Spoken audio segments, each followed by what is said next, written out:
एक चालाक बहू की कहानी। हेलो दोस्तों, आज की हमारी कहानी आधारित है हिमाचल प्रदेश राज्य के एक गांव की सच्ची घटना पर आधारित। स्वागत है आपका हमारे YouTube channel HP story and jokes में। आइए आज की कहानी शुरू करते हैं। हिमाचल प्रदेश में एक नगर पालमपुर में एक धनी साहूकार अपने परिवार के साथ रहता था। परिवार में पत्नी सहित 4 बेटे और 4 बहुएं थीं। साहूकार की सबसे छोटी बहू दुर्गा चतुर और होशियार थी, जबकि उसके पुत्र और 3 बड़ी बहुएं साधारण बुद्धि की थीं। इसलिए साहूकार सबसे छोटी बहू पर सबसे ज्यादा विश्वास करता था। एक बार नगर का राजा साहूकार से नाराज हो गया और उसे नगर से तड़ीपार कर दिया गया। उसने साहूकार को आदेश दिया कि नगर छोड़ते समय वह और उसके परिवार के सदस्य अपने शरीर के वस्त्रों और आभूषणों के अतिरिक्त कुछ न ले जाएं। साहूकार क्या करता, वह विवश था। उसने अपने परिवार को राजा के आदेश के बारे में बताया और जैसे हैं उसी हालत में नगर छोड़कर चलने के लिए कहा। सभी तैयार हो गए। जाने के पूर्व छोटी बहू दुर्गा ने राजा के सिपाहियों से पूछा कि क्या वह रास्ते में खाने के लिए कुछ रोटियां ले जा सकती है।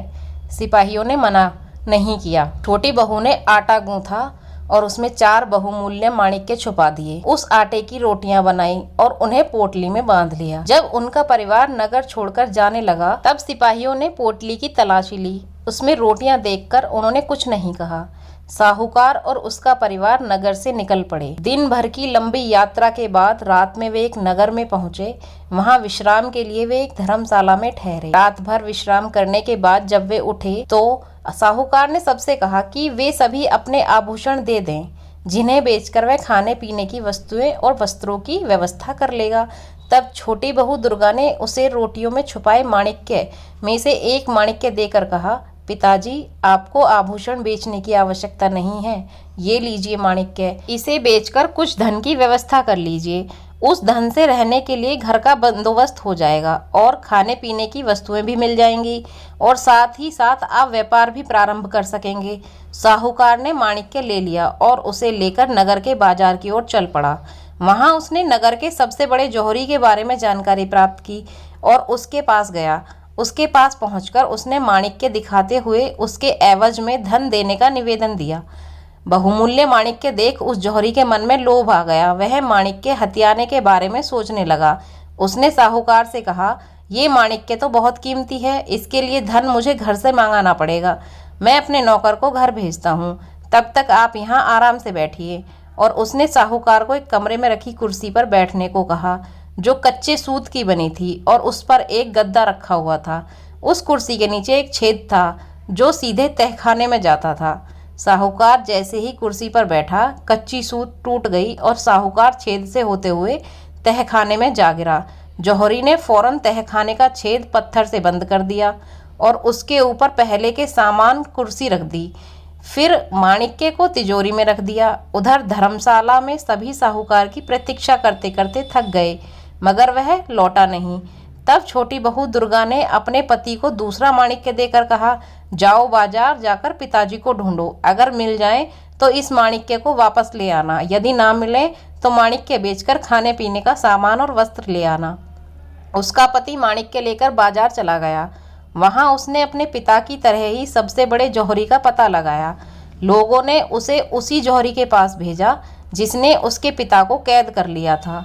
जौहरी के पास पहुंचकर उसने उसे माणिक्य दिखाया। लालची और धूर्त जौहरी ने उसके साथ भी वही किया जो उसके पिता के साथ किया था और अब दोनों पिता और पुत्र जौहरी के तहखाने में कैद थे। जब दुर्गा का पति भी वापस नहीं लौटा तो उसे चिंता होने लगी। उसने स्वयं बाजार जाने का निर्णय लिया। वह बाजार गई और अपने आभूषण बेचकर खाने पीने की चीज़ों और वस्त्रों की व्यवस्था की। धर्मशाला वापस आकर उसने खाने पीने की चीज़ें और वस्त्र परिवार वालों को दिए और स्वयं यह कहकर वहां से निकल गई कि वह पिताजी और अपने पति को खोजने जा रही है। वहां से निकलकर उसने अपने लिए सिपाही की पोशाक खरीदी और सिपाही का भेष बनाकर राजा के दरबार में पहुंच गई। उसने राजा से विनती की कि वह अपने महल का सिपाही बना ले। राजा ने उसे सिपाही बना दिया और महल की पहरेदारी का कार्य उसे सौंप दिया। कुछ दिनों तक सिपाही बनी दुर्गा ने महल के चारों ओर पहरेदारी की। वहां उसे पता चला कि महल के पशुशाला में रोज रात एक राक्षस आकर उत्पात मचाता है। उसने राजा से पशुशाला की पहरेदारी की आज्ञा मांगी। पहले तो राजा हिचका, पर बाद में उसे अनुमति दे दी। वहां से कुछ दूरी पर जंगल के रास्ते में एक ऊंचे पेड़ पर चढ़कर दुर्गा सिपाही के बेहिस में बैठ गई। उसने अपनी उंगलियां जगह जगह से काट लीं ताकि उसे नींद ना आ पाए। रात होने पर उसने देखा कि जंगल की तरफ से एक बड़ा सा भैंसा सींग उठाए महल की तरफ भागा आ रहा है। वह समझ गई कि यही वह राक्षस है। जैसे ही वह भैंसा उस पेड़ के नीचे से गुजरा जिस पर दुर्गा बैठी हुई थी, वह दोनों हाथों में तलवार लिए नीचे कूद पड़ी और सीधे भैंसे के ऊपर गिरी। भैंसे पर गिरते ही उसने तलवार के तेज वार से उसका सिर काट दिया। मरते ही राक्षस अपने असली रूप में आ गया। दूसरे दिन जब राजा को यह समाचार प्राप्त हुआ तो वह बहुत प्रसन्न हुआ। उसने सिपाही रूपी दुर्गा को बुलाया और कहा, मैं तुमसे बहुत प्रसन्न हूँ। तुमने उस राक्षस से छुटकारा दिलवाया जो कई वर्षों से हमें परेशान कर रहा था। तुम्हें इनाम में जो चाहिए वह मांग लो। दुर्गा बोली, महाराज, यदि आप मुझसे प्रसन्न हैं तो मुझे इस नगर की रक्षा का भार सौंप दीजिए और मुझे अधिकार भी प्रदान कीजिए कि मैं यदि किसी अपराधी को देखूं तो उसे स्वयं दंड दे सकूं। उसकी काबिलियत देख महाराज ने उसे नगर का कोतवाल बना दिया। नगर का कोतवाल बनने के बाद दुर्गा ने अपने पति और ससुर की खोज प्रारंभ की। उसने सोचा कि वो लोग अवश्य ही नगर के सबसे बड़े जौहरी के पास माणिक्य बेचने गए होंगे। इसलिए उसने नगर के सबसे बड़े जौहरी का पता लगाया और उसके पास पहुंची। वह नगर के कोतवाल के भेष में थी तो जौहरी उसे पहचान नहीं पाया और कोतवाल समझकर खूब आवभगत करने लगा। वह बोला, अहो भाग्य जो आप हमारे दुकान में पधारे, कहिए क्या सेवा करूं। कोतवाल बानी दुर्गा बोली, महाराजा शीघ्र ही राजकुमारी का विवाह करने वाले हैं। उनके आभूषण के लिए हमें सुंदर और बहुमूल्य माणिक्य चाहिए। तुम्हारे पास हो तो दिखाओ। जौहरी ने कई माणिक्य दिखाए किंतु उनमें वह माणिक्य नहीं था जो दुर्गा ने अपने पति और ससुर को दिया था। इसलिए वह उन माणिक्यों को नकारते हुए बोली, कोई ऐसा माणिक्य दिखाओ जो राजकुमारी के अनुरूप हो। ये सब माणिक्य तो तुम जान तुच्छ हैं। तब जौहरी तिजोरी से निकालकर वही माणिक्य ले आया जो उसने साहूकार और उसके पुत्र से छीना था। दुर्गा माणिक्य देखते ही पहचान गई। उसने सिपाहियों को आदेश दिया, पकड़ लो इस जौहरी को। यह जौहरी नहीं, चोर है। जौहरी को कुछ समझ नहीं आया। तब दुर्गा बोली, यह माणिक्य तुम्हारा नहीं है, यह तुमने एक साहूकार और उसके पुत्र से छीना है।